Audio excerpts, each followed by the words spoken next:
Hi,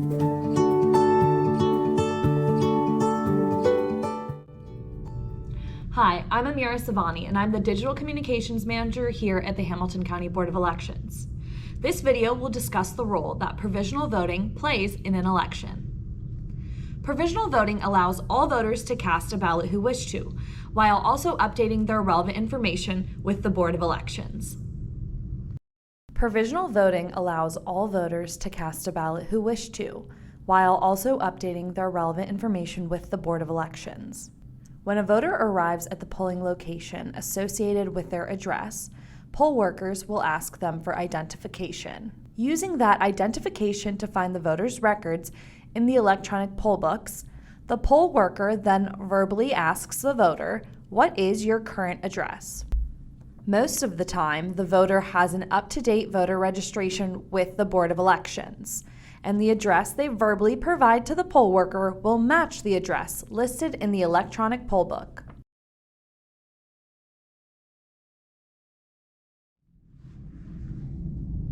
Some of the time, though, the voter does not have proper identification with them, or more commonly, verbally provides an address or a name that is different from the record the poll worker sees on the electronic poll book screen.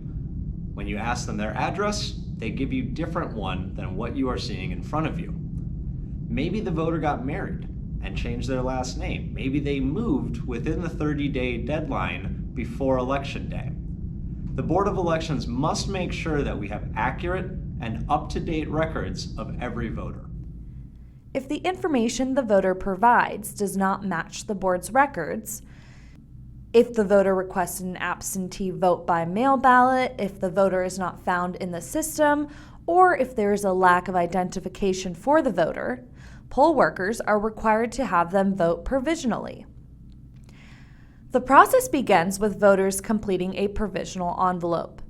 This envelope asks for essentially the exact same information that is requested on a voter registration form: the voter's name, current address, birth date, signature, and ID.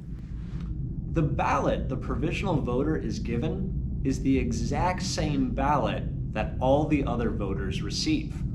The term provisional ballot is somewhat of a misnomer then, as there is no unique ballot just for provisional voting. Once the voter completes marking their ballot, they seal it inside the provisional envelope and place that inside the sealed blue provisional and unscanned envelope bag. The bag is then returned along with a larger blue ballot bag to the Board of Elections offices on election night. After Election Day, bipartisan teams from the Board of Elections staff review and verify the information the voter provided on the provisional envelope, using both the local voter registration system and statewide voter registration system, and present their findings to the board at a public meeting. If the voter is determined to be an eligible voter in Ohio, they voted at the correct location for where they currently live, and they did not already cast a ballot in the same election, their vote will be counted as part of the official count. Note: if a voter failed to provide an acceptable form of ID or the last 4 digits of their Social Security number on the provisional envelope, the voter has 7 days to appear at the board office and provide such ID and have their ballot counted. In large elections, typically 90% of provisionally voted ballots are counted as part of the official count and carry the exact same weight as other non-provisionally voted ballots.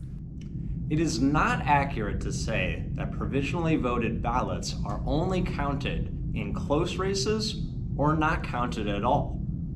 All eligibly cast votes are counted. It is much more accurate to say the provisional voting process allows voters with out-of-date voter registration records or who are missing IDs to still vote and update their information with the board at the same time.